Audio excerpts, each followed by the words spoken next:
It is a geometric scar drawn across the most desolate stretch of water on Earth. To the uninitiated, it is just a line on a map. But to those who have dedicated their lives to aviation safety, this curve, the seventh arc, is a haunting mathematical limit. It represents the final boundary of hope. We live in the age of the digital panopticon. Your car tracks your location. Your phone logs your steps. Satellites can read the license plate of a truck from orbit. And yet, on March 8, 2014, a Boeing 777-200ER, a machine weighing 250 tons, carrying 239 souls and equipped with the most advanced avionics in history, performed a vanishing act that was supposed to be impossible. For over a decade, the disappearance of Malaysia Airlines Flight 370 has stood as the greatest aviation mystery of the modern era. It has spawned conspiracy theories, ruined reputations, and left hundreds of families in a torture chamber of ambiguity. We have asked why did it turn? Why did it go silent? But we have struggled to answer where. As of December 2025, the Malaysian government has confirmed that the renewed seabed search by Ocean Infinity, under a no-find, no-fee contract approved earlier in the year, is scheduled to commence on December 30th, 2025, with intermittent operations over 55 days in a targeted 15,000 square kilometer area. This is a renewed expedition by Ocean Infinity, following prior unsuccessful searches, utilizing advanced autonomous underwater vehicles in a refined search zone. We are going to take you through every second of the flight, every line of code in the satellite logs, and every piece of debris found on the beaches of Africa. We are going to dismantle the mystery of MH370, piece by piece, to understand why this mission, launching now, is our final best chance to find the truth. It is shortly after midnight, March 8, 2014. Kuala Lumpur International Airport is thick with the humidity of the tropics. Flight MH370 is a red-eye service to Beijing, a standard commuter run connecting two of Asia's economic hearts. The aircraft, 9M, MRO, is a 12-year-old Boeing 777 with a pristine maintenance record.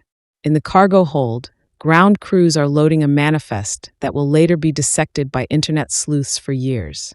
There are 4,566 kilograms of fresh mangosteens, a tropical fruit, and more controversially, 221 kilograms of lithium-ion batteries. While theories of a cargo fire will later obsess the public, these batteries were packed in accordance with safety regulations. On the tarmac, they are just freight. The real weight of this flight is not in the hold, but in the cabin. 227 passengers board the aircraft. In the sterile language of accident reports, they are PAX. But they are people with futures that are about to be severed. There are the honeymooners, Norley and Mohammed. They had delayed this trip due to work commitments. In their final photos, they look exhausted but radiant, the relief of a young couple finally starting their life together. There is a delegation of 19 celebrated Chinese artists returning to Beijing after a cultural exchange. Men like Meng Gaosheng and Liu Rusheng, carrying delicate scrolls and ink paintings, irreplaceable cultural artifacts that will vanish along with their creators. And in the flight deck, the two men responsible for their lives. First Officer Farik Abdul Hamid is just 27 years old. He is a rising star in the airline, transitioning to the 777. He is planning his wedding. Commanding the flight is Captain Zaharie Ahmad Shah, 53 years old, a veteran with 18,365 flight hours. He is a technical wizard, a man who loved flying so much he built a sophisticated simulator in his own home to fly on his days off. He is known by his colleagues as a superb pilot. There are no red flags in his behavioral file. No debt. No known domestic strife. At 0:41 local time, MH370 roars down runway 32 right. It lifts into the dark, smooth air over the South China Sea. The climb is effortless. The communications are crisp. For the first 39 minutes, this is the most boring flight in the world. We are now approaching the boundary of Malaysian airspace. This is the handover, the bureaucratic seam where one nation passes responsibility to another. It is a moment of vulnerability in any flight, and tonight, it is the moment the trap springs. Malaysian 370, contact Ho Chi Minh 120.9. Good night. Good night, Malaysian 370. 1:19 a.m. and 29 seconds. Good night, Malaysian 370. These are the last words ever heard from the flight. Forensic voice analysis suggests it is likely the first officer, Farrick. His voice is calm. There is no stress. No hypoxia-induced slurring. No gun to his head. Just routine. 94 seconds later. The aircraft is at waypoint IGARI. Instantly, the transponder stops responding. The transponder is the device that squawks the plane's identity and altitude to air traffic control. To turn it off requires a deliberate action. You have to reach down to the pedestal, grab the dial, and twist it. It is not something that happens by accident. At the exact moment the plane goes dark to civilian ATC, it executes a maneuver that reveals the hands of a master pilot. The aircraft banks aggressively to the left. This is not a gentle drift. It is a high-G turn, flown by wire, swinging the nose from northeast to southwest. The plane flies back over the Malay Peninsula. And here we encounter the Swiss cheese failure of national defense. The plane is now visible only to primary military radar, raw blips reflecting off the metal skin of the jet. The Royal Malaysian Air Force radar operators see the blip. They see a massive object traversing their airspace at high speed. But they do not scramble jets. Why? Because the aircraft is flying a path that suggests it is not a threat. It is hugging the border, waypoint to waypoint. The radar operator later testified that he classified the blip as friendly because he assumed it was a commercial flight, perhaps returning with a technical issue. He did not verify. He watched it fly across his country, and he let it go. MH370 crosses the peninsula and enters the Straits of Malacca. It is now completely off the grid of civilian tracking. It is a ghost. The pilots, or whoever is at the controls, have successfully threaded the needle. They have vanished. While the plane is executing this perfect getaway, the ground is in chaos. This is the fog of war. When MH370 failed to check in with Vietnam, Ho Chi Minh ATC should have called Kuala Lumpur immediately. They waited. For 17 minutes, the skies were silent. Finally, at 1:38 a.m., the phone rings in KL.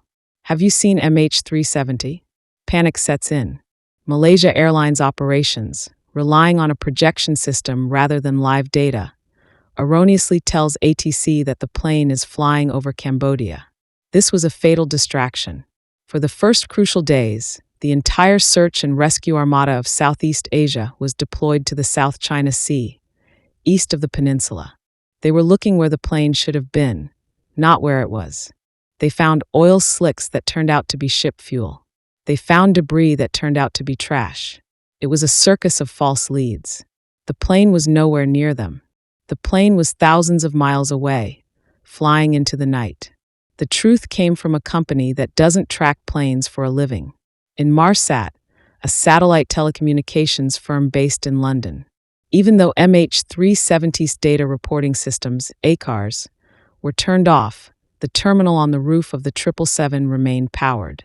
Every hour, the ground station asked, "Are you there?" And the plane's terminal whispered back, "I am here." These were the handshakes. They contained no GPS data, no speed, no altitude, just a timestamp. But for the engineers at Inmarsat, that was enough to start a mathematical detective story. How do you find a needle in a haystack when you don't even know which haystack to look in? The Inmarsat engineers used two pieces of metadata from those handshakes, BTO and BFO. First, the burst time offset, BTO. This measures how long the signal took to travel from the plane to the satellite and back. Since we know the speed of light is constant, the time tells us the distance. This created a series of rings, or arcs, on the surface of the Earth. We knew the plane was on one of these rings at the moment of each ping. But were we flying north, toward Central Asia? Or south, toward the nothingness? To answer that, they used the Doppler effect. You know the Doppler effect. When a train comes toward you, the whistle is high-pitched. As it passes, the pitch drops. The same thing happens with radio waves. The Inmarsat satellite is not perfectly stationary. It wobbles slightly in its orbit. This is the burst frequency offset BFO. By calculating the difference between the frequency the satellite expected to receive and the frequency it actually received, engineers could determine the plane's velocity relative to the satellite. The math was undeniable. The frequency shift matched a path flying south, deep into the Indian Ocean. The plane had flown for 6 hours in a straight line until its fuel was exhausted. The search area was defined, but the southern Indian Ocean is a nightmare. It is home to the roaring 40s and the furious 50s, winds that can tear a ship apart. The seabed is a jagged landscape of underwater volcanoes and trenches deeper than the Grand Canyon, completely unmapped at the time. From 2014 to 2017, Australia, Malaysia, and China scoured 120,000 square kilometers of this seafloor. It was the largest underwater search in human history. They found shipwrecks from the 19th century. They found geological anomalies. But of the Boeing 777, they found nothing. Critics began to scream that the Inmarsat data was wrong, that the plane was on land, that it was a conspiracy. But then, the ocean itself gave up a piece of the puzzle. On July 29, 2015, Réunion Island, a beach cleaner discovers a 2-meter-long piece of metal. It looks like part of a wing. This was the Flaperon, a control surface from the right wing. French investigators confirmed the serial number matched 9M, MRO. The plane had definitely crashed in the water. But the Flaperon held a secret, written in biology. Attached to the metal were colonies of Lepus annitifera, goose barnacles. These are pelagic creatures. They only grow on floating objects in the open ocean. Forensic ecologists measured the shells. Their size indicated they had been growing for a specific period, consistent with an object that had been in the water for 15 to 16 months. Even more critical was the lack of older barnacles. This suggested the Flaperon was not floating in a nutrient-rich coastal area, but had drifted across the biological desert of the deep Indian Ocean. When oceanographers plugged the crash site coordinates from the Inmarsat data into their drift models, the result was a perfect match. The currents would take debris from the 7th Arcade and deposit it on the beaches of Réunion, Madagascar, and Mozambique exactly when it was found. The science held up. The plane is there. We know where it ended, but the question remains, how did it get there? Over the last decade, 3 dominant theories have emerged. Theory 1, the ghost flight. This theory posits a catastrophic event, perhaps a windshield blowout or a seal failure, that caused rapid decompression. The pilots, overcome by confusion, set the autopilot to turn back toward the nearest airport, but succumbed to hypoxia before they could descend. The plane, full of unconscious souls, simply flew until it ran out of gas. It is a tragic narrative, similar to Helios Flight 522, but it fails to explain the aggressive fly-by-wire turn at IGARI, or the manual disabling of the transponder. A hypoxic pilot does not usually have the cognitive capacity to navigate a complex military avoidance route. Theory 2, the fire. Those lithium-ion batteries. Did a thermal runaway create a toxic fire? Did the pilots turn back to land at Penang, only to be overcome by smoke? Again, the data fights this. A fire catastrophic enough to knock out comms usually brings a plane down within minutes, not 6 hours. And why would a plane on fire turn away from airports to fly into the empty Southern Ocean? This brings us to Theory 3, unlawful interference. Deliberate action. The rogue pilot scenario. This theory suggests that one of the pilots, likely Captain Zaharie, sent the first officer out of the cockpit, locked the door, and depressurized the cabin to incapacitate the passengers. The most chilling piece of evidence supporting this comes from the captain's home. The FBI and Malaysian police analyzed his flight simulator hard drives. Buried in the deleted shadow files were data points from a simulation created weeks before the disappearance. FBI recovered deleted data from the captain's simulator included points depicting a flight diverting toward the southern Indian Ocean with fuel exhaustion in a remote area. The path shares broad similarities with the inferred MH370 route, but is not an exact match. And official investigations found no conclusive evidence linking it directly to deliberate planning. Defenders of the captain argue these were just random waypoints from a gamer experimenting. But to investigators, it looks like a dress rehearsal for the perfect disappearance. Theories are wind. We need metal. And that is why December 2025 is so critical. The contract has been awarded to Ocean Infinity, a US-based marine robotics firm, under a no-find, no-fee agreement with a potential $70 million payment upon discovery of substantial wreckage. The contract is no cure, no fee. If they don't find the plane, they don't get paid. This puts the risk entirely on the company, signaling their supreme confidence. Why now? Technology. In 2014, we dragged sonar arrays behind ships on 10-kilometer cables. It was slow and clumsy. Today, we use swarms of autonomous underwater vehicles. These are untethered robots that can dive deeper, stay down longer, and talk to each other to create a high-resolution 3D map of the seabed in real time. The search zone has been refined primarily through improved drift modeling of confirmed debris and reanalysis of satellite data.